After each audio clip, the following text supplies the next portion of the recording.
Welcome to my channel. আজ থেকে শুরু হচ্ছে চির আকাঙ্ক্ষিত সেই আইপিএল টুর্নামেন্ট, যে টুর্নামেন্ট নিয়ে সারা বছর ভারতের ইয়ং জেনারেশন ওয়েট করে থাকে। MS ধোনি ও বিরাট কোহলির ম্যাচ দিয়ে শুরু হচ্ছে এবারের আইপিএল। 2024-এর 22শে মার্চ অর্থাৎ আজ শুক্রবার থেকে শুরু হচ্ছে প্রতিযোগিতা।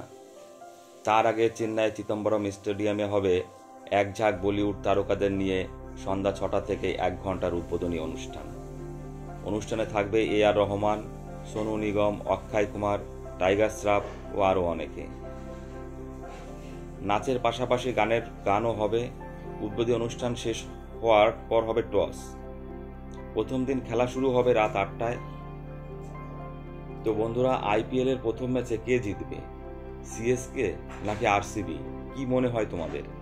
বিরাট কোহলির ব্যাটে ঝড় উঠবে নাকি ধোনির কুল মাইন্ড ঝড় থামিয়ে দেবে?